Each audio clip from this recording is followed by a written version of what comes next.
Good morning students, I am Saligram Adhikari, Department of Anatomy, College of Medicine, NIHS. Today I am going to teach you the osteology of the articulated bone of the foot and the bone of the thorax.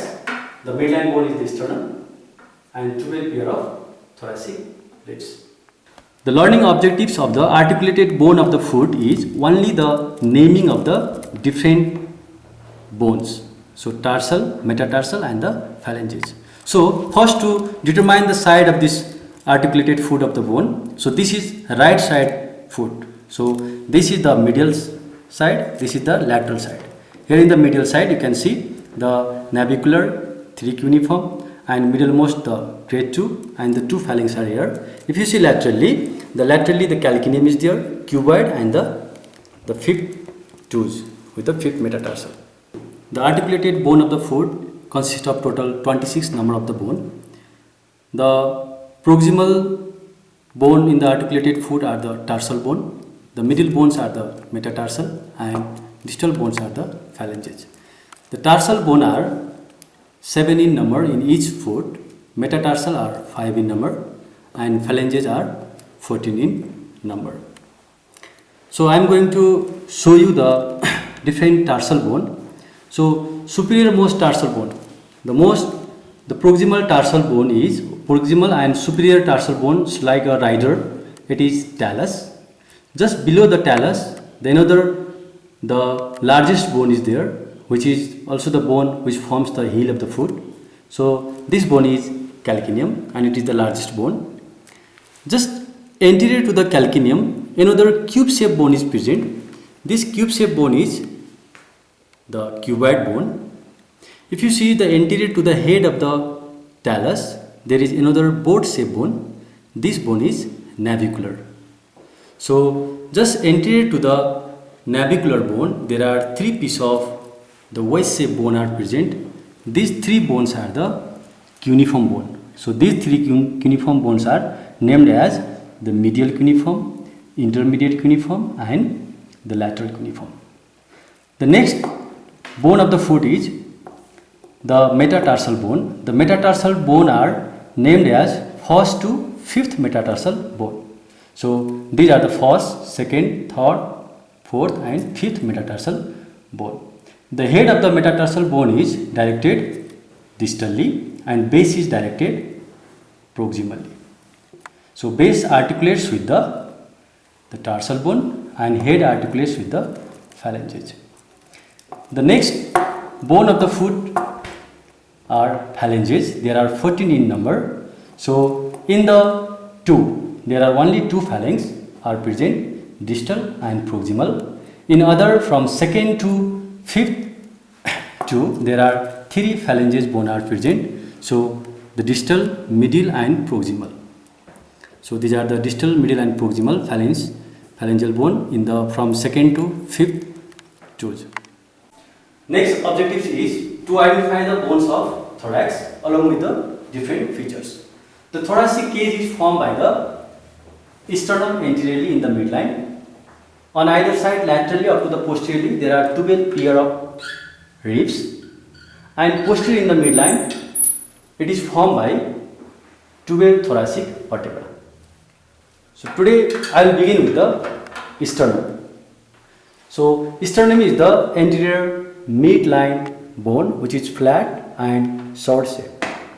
Sternum is long and flat bone which resembles the small sword. It is made up of with the 3 parts from above downward. So this is manubrium sternum and next part is the body of the sternum and lowermost pointed part is the gypoid process. Manubrium is the most thickest and broadest part of the sternum. It is situated just opposite to the third thoracic vertebra, posteriorly, third thoracic vertebra. So inferiorly manubrium sternum articulates with the body of the sternum and forms the manubrosternal joint. So this is the manubrosternal joint. It is secondary cartilaginous joint. So manubrium sternum consists of 2 surfaces, anterior surface and posterior surface. The anterior surface is convex from side to side or above downward The posterior surface is concave and smooth. If you see the border of the manubrium, the superior border, in the middle of the superior border there is one notch. This notch is also called the supraesternal notch or jugular notch. On either side of the supraesternal notch, in the superior border, there is the notch or facet for the articulation of the medial aspect of the clavicle, which forms the sternoclavicular joint. If you come to the lateral border, in the lateral border, superiorly there is one large facet which articulates with the costal cartilage of first rib, and this forms the primary cartilaginous joint. If you see slightly lower aspect in the lateral border, there is one demifacet. This demifacet articulates with the costal cartilage of the second rib.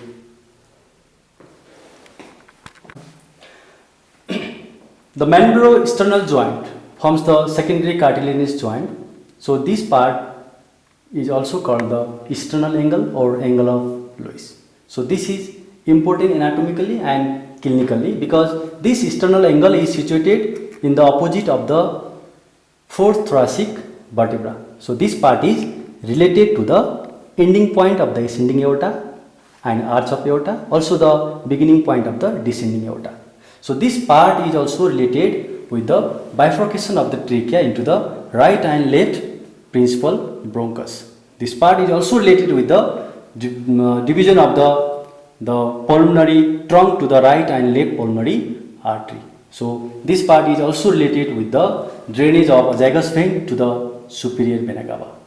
And this sternal angle is also related with the bending of thoracic duct towards the left side. So the another important feature or the structure related to the sternal angle is this is the region where superior mediastinum divides from the inferior mediastinum. Sternal angle is also made with the manubrium and the body of sternum. So here in the lateral border of the body and the manubrium sternum there is one notch which articulates with the second costal cartilage. So this is the one landmark for the surface landmark for the counting of ribs. The next part of sternum is the body of the sternum. As I told, the whole length of the sternum is 7 cm. So next part is body. So body is the slightly thinner narrower compared to the manubrium sternum. So body is situated opposite to the T5 to T9 thoracic vertebral level. So body consists of two surfaces, the anterior surface and posterior surface. The anterior surface is convex, slightly convex, and in anterior surface there are three transverse ridges or transverse ridges are presenting. These three transverse ridges indicates the line of fusion of the sternum, four sternum. So posterior surface is smooth because it is related with the thoracic viscera. Now there are two borders. Two borders are the lateral border, right lateral and left lateral border. Lateral border consists of the facet for the articulation of the ribs. So these are the facet you can see here. So this facet there are total the facet for the second rib, second costal cartilage, third, fourth, fifth, sixth and seventh. There are total 6 facets. Now superiorly it articulates with the manubrium sternum, as I already told, which forms the mandibulo-sternal joint, and inferiorly it articulates with the gypoid process. It forms the gyp-sternal joints, which is primary cartilaginous joint. The next part of sternum is gypoid process or gyp-sternum. The shape of gypoid process is bifid or perforated. So in the beginning years it is cartilaginous. So later it ossified and fused with the body after the age of 40 years. So this is smallest part of the sternum. Next topic is ribs or costae. As I already told, there are 12 pair of thoracic ribs on either side. So anteriorly it articulates with the sternum with the help of costal cartilage. Posteriorly it articulates with the thoracic vertebra. in the body of the thoracic vertebra. Ribs are flat, ribbon-like elastic bony arch. These are flat, ribbon-like elastic bony arch. These extend from posteriorly to the anteriorly, while it ends with the costal cartilage to the sternum.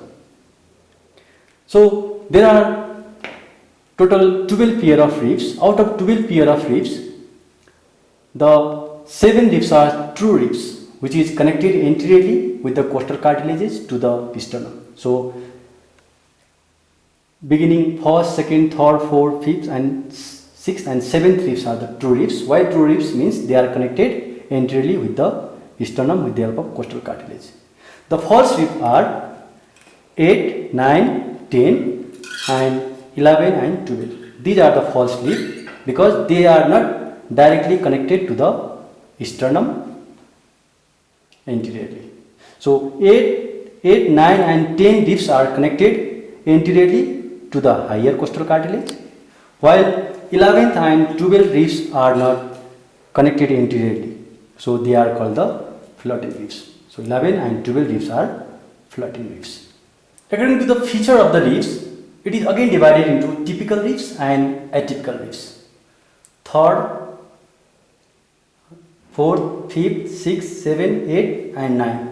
These ribs are the typical ribs because their features are similar. According to the external relation, the true ribs, as I already told, the first 7 are true ribs and other are false ribs.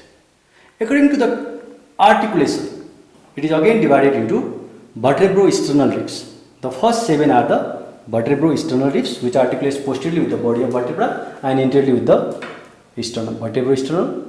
And 8, 9, 10 are the vertebro chondral rib. They articulate with the costal cartilages of the above costal cartilages. And 2 are the floating ribs.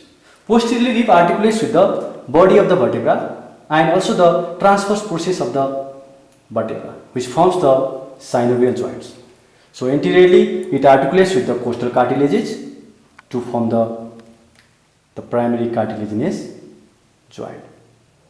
Again, the costal cartilage fuse with the facet of the sternum in the lateral border to form the plain synovial joint, except first costal cartilage. The first costal cartilage fuse with the lateral border of the mandibular sternum to form primary cartilaginous joint. Now I am going to teach you about the feature of the typical rib. So this is typical rib of the right side. You can see here. So this is typical rib. The typical ribs are from 3rd, 4th, 5th, 6th, 7th, 8th, 9 ribs. These are the typical ribs. The typical ribs, they are in the posterior or vertebral end. You can see here. This is the posterior end or vertebral end here. It articulates with the body of vertebra to form the synovial joints. This is the posterior end of the or vertebral end of the typical ribs. So consists of 2 facets, the upper and lower facet. The lower large facet articulates with the body of corresponding vertebra, while upper small facet articulates with the above body of above vertebra. So just if you see just lateral to the body, there is one constricted part. So this is neck. Neck consists of the inner surface and outer surface. Inner surface is smooth, you can see here, and outer surface is rough. And it consists of 2 borders, superior border and inferior border. The inferior border is again smooth or rounded. The superior border consists of the crest, which is also called the crest of the neck. Now, just the neck is situated just in front of the transverse process. You can see this is transverse process. Just in front of the transverse process, the neck is situated. So this part is neck. Now another part, the part which is situated in between the neck and body or shaft of the rib. So this is tubercle.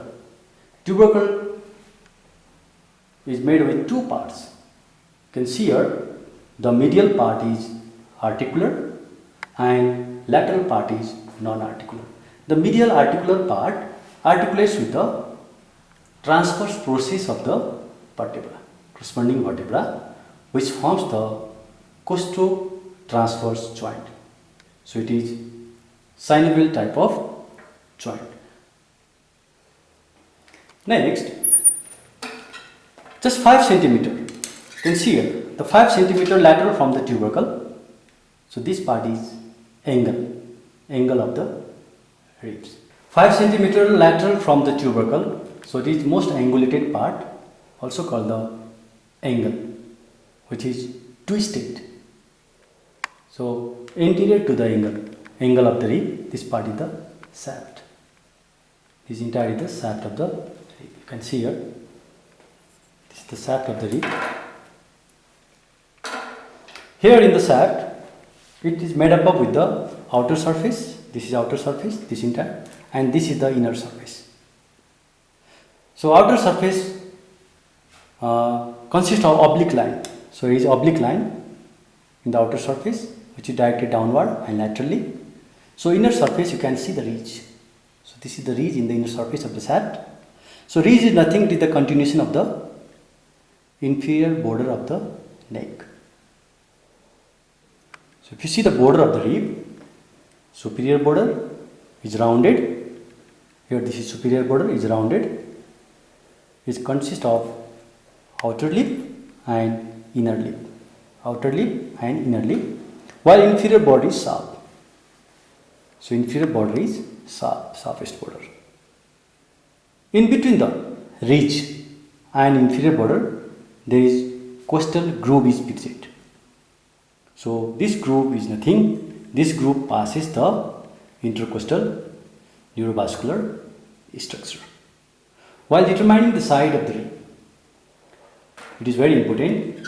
So first we should know about the head, neck and tubercle.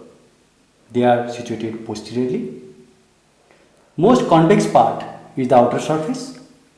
It should be situated in the outer aspect, and concave part is the inner surface. If you see in the inner surface, there is one groove. And another feature to determine the side is superior border is rounded while inferior border is sharp. And anteriorly, the anterior end of ribs, you can see here the anterior end of the rib is, you can see here concave facet is there for the articulation of costal cartilage. So anterior end is broad and flat if you compare with the posterior end. Now I am going to demonstrate the atypical ribs. So first I will start with the first rib. This is first rib. First rib is shortest, broadest and most accurately curved. You can see here it is shortest and broadest and most accurately curved. So this is first rib.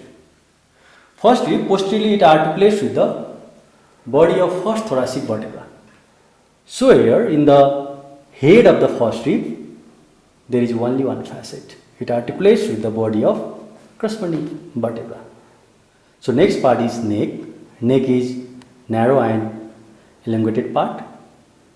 So here the tubercle and angle.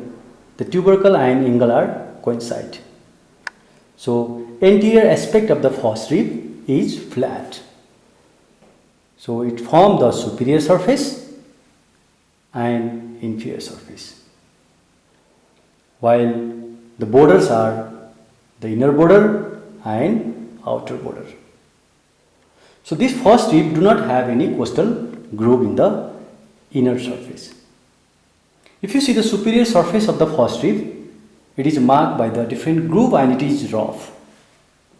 Because in the superior surface of the first rib, there are so many muscles and the neurovascular structure are related to the superior surface of the rib. Here in the superior surface, there are the oblique grooves. In between the two grooves, there is one crest is present. Here in the crest in the medial aspect, it is raised as the tubercle. So here is one small tubercle. This tubercle known as the scalenea tubercle.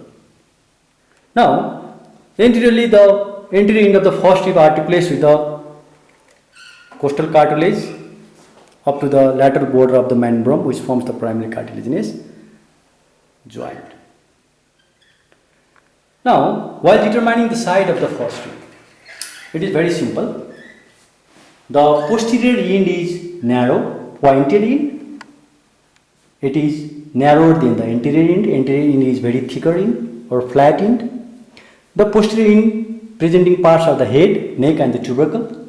The tubercle and the angle are coincide. If you simply rest the ribs in the table, if the both end touch the surface, you can see here the both end has touched the surface. So if both end has touched the surface, so the superior aspect forms simply the superior surface.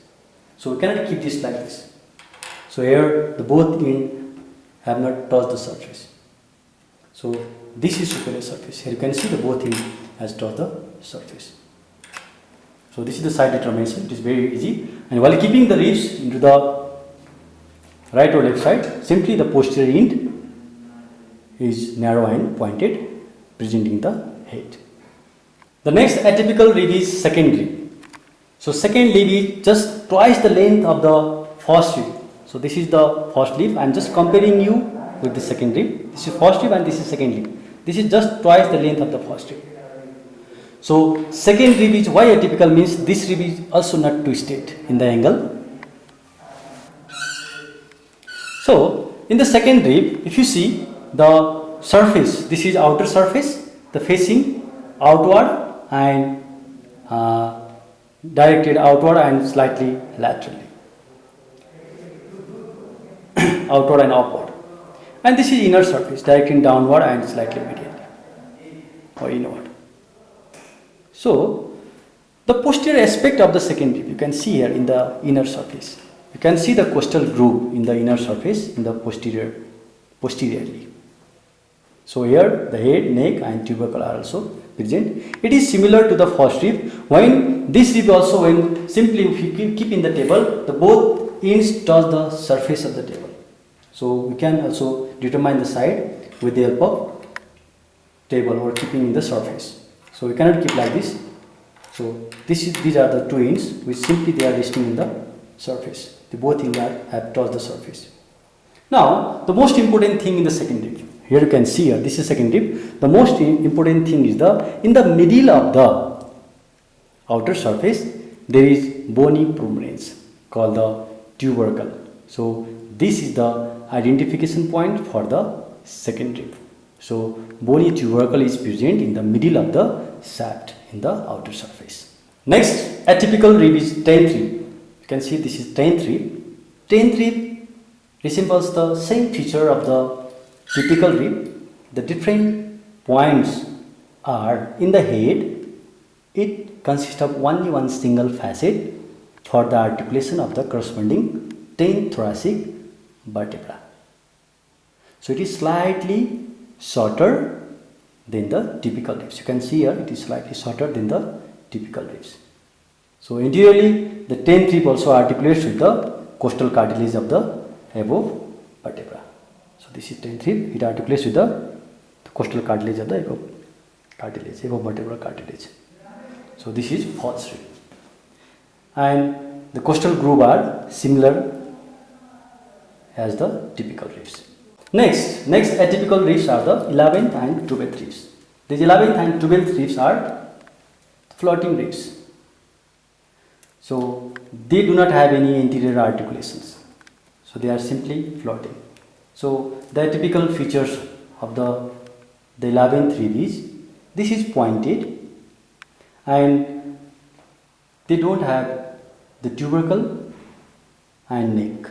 The tubercle and neck is absent here. You cannot see the tubercle and neck. You can see also here the tubercle and neck is absent and they are pointed.